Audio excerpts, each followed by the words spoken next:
Un encuentro con su palabra, porque secase la hierba, marchitase la flor, mas la palabra de Dios permanece para siempre. Con ustedes, el doctor José Ricardo Arias Quintero.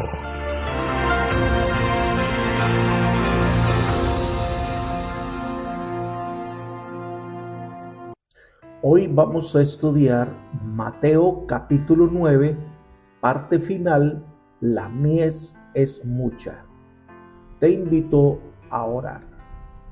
Padre nuestro que estás en el cielo, alabado, glorificado y exaltado sea tu nombre. Te agradecemos, Señor, por tus cuidados y bendiciones, por el amor que nos profesas constantemente, por el perdón de pecados. Y te pedimos en este momento que nos asistas con el poder de tu Espíritu para estudiar tu palabra y poder llegar a conclusiones que fortalezcan nuestra fe. Gracias por tu amor y bondad, lo pedimos todo en el nombre de Jesús. Amén.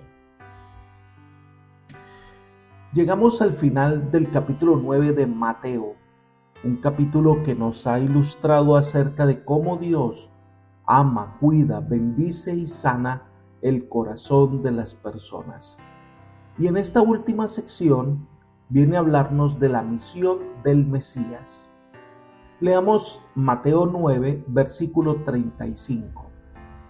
Recorría Jesús todas las ciudades y aldeas, enseñando en la sinagoga de ellos, predicando el evangelio del reino y sanando toda enfermedad y toda dolencia en el pueblo. Mateo nos ha llevado a entender algunas de las instrucciones que Jesús daba a sus discípulos y lecciones que podían tomar de cada uno de los milagros que él hacía. Entonces presenta un resumen del segundo viaje de Jesús por Galilea. La Escritura dice, recorría Jesús todas las ciudades y aldeas. Aunque se usa una hipérbole, la verdad es que Jesús realizó una obra de casa en casa. Estuvo en los pueblos, en las ciudades, en las aldeas, donde podía encontrar a las personas. Elena de White narra la siguiente manera. Había aldeas enteras donde no se oía un gemido de dolor en casa alguna, porque él había pasado por ellas y sanado a todos sus enfermos. Su obra demostraba su unción divina.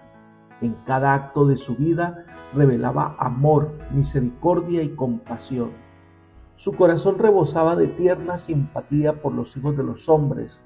Se revistió de la naturaleza del hombre para poder simpatizar con sus necesidades.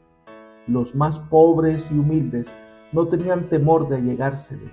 Aún los niños se sentían atraídos hacia él. Les gustaba subir a sus rodillas y contemplar su rostro pensativo que irradiaba benignidad y amor. Libro El Camino a Cristo, página 11. Y se resume su obra en estos lugares en 3 aspectos. Dice que predicaba el evangelio del reino, el evangelio de la salvación, porque había venido para establecer su reino de gracia, pero además enseñaba. Dedicó mucho más tiempo a explicar las Escrituras, a dar orientaciones sobre los grandes principios de la ley y además de eso sanaba. Gran parte de su ministerio fue dar vida, fue sanar las heridas del cuerpo y las heridas del corazón. Esta es la obra que debemos hacer nosotros. El ministerio de Jesús fue un ministerio urbano. Donde estaba la gente, allí estaba Jesús para hacer su obra. Sigamos con el versículo 36. Al ver las multitudes, tuvo compasión de ellas porque estaban desamparadas y dispersas como ovejas que no tienen pastor.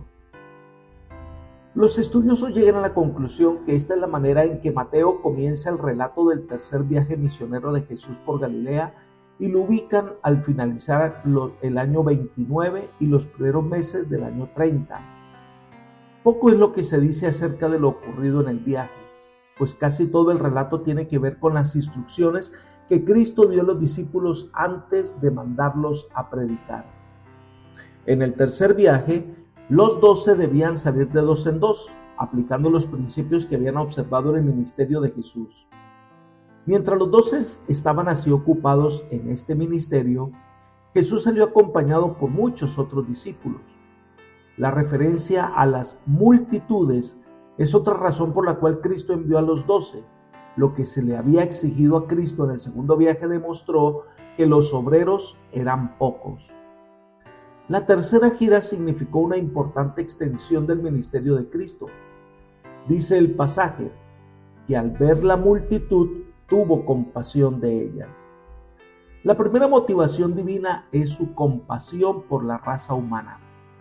La palabra griega usada para compasión aquí procede de la palabra splanina, que quiere decir las entrañas.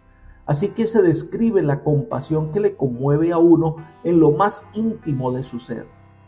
Jesús se conmovía por estas personas, porque dice estaban desamparadas y dispersas. El término desamparadas puede ser traducido como fatigados, vejados o acosadas. La multitud vivían cada día haciendo las tareas diarias, pero no tenían esperanza, no tenían forma de hacer la voluntad de Dios.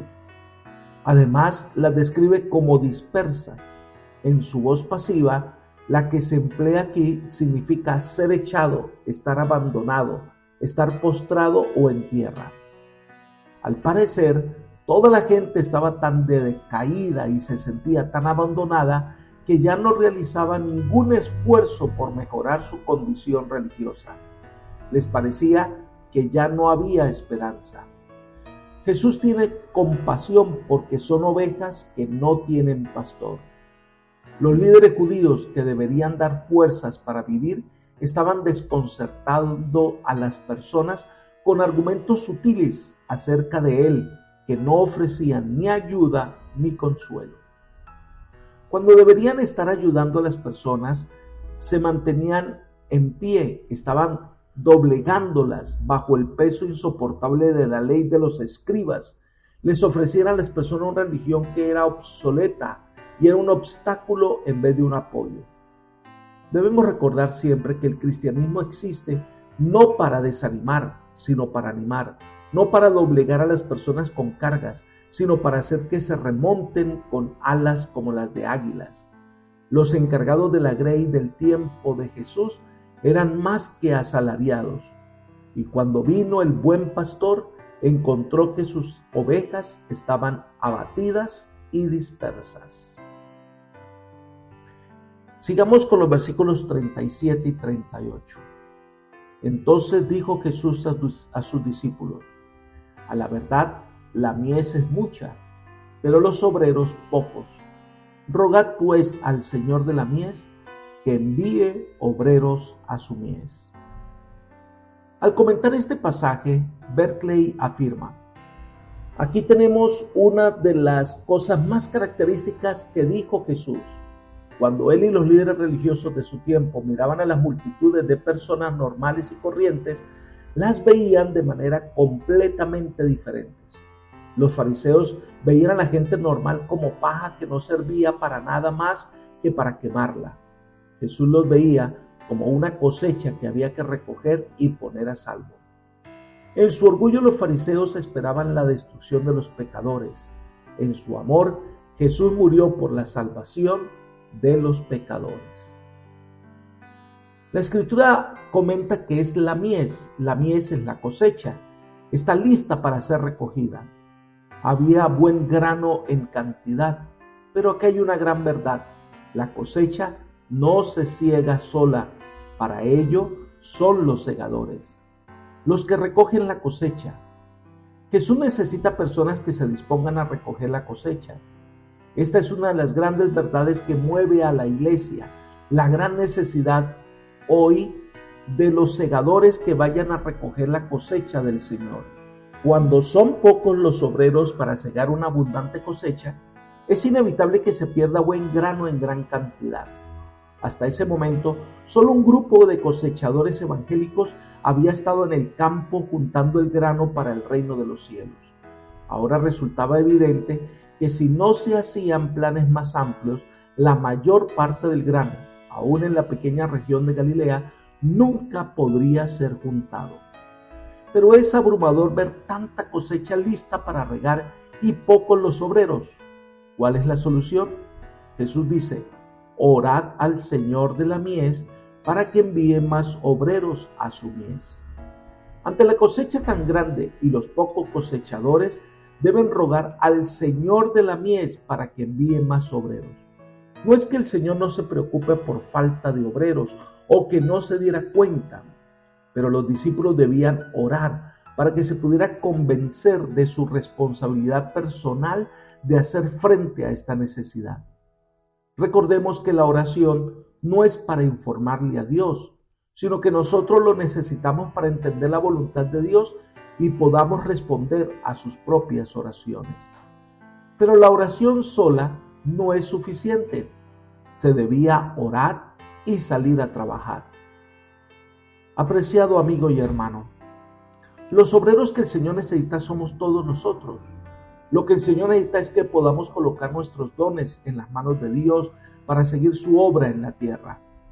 Es el sueño de Cristo que todos y cada uno seamos misioneros y segadores. En este capítulo 9, Dios nos ha dado suficientes evidencias para que podamos confiar en Él, para que nos demos cuenta que el Señor puede transformar corazones y hacer su obra por nosotros. Pero también requiere que aquel que recibe su bendición se convierta en un canal de salvación para otros. El Señor hoy te bendiga y te guarde y te guíe por sendas de paz. Es mi oración por ti. Amén.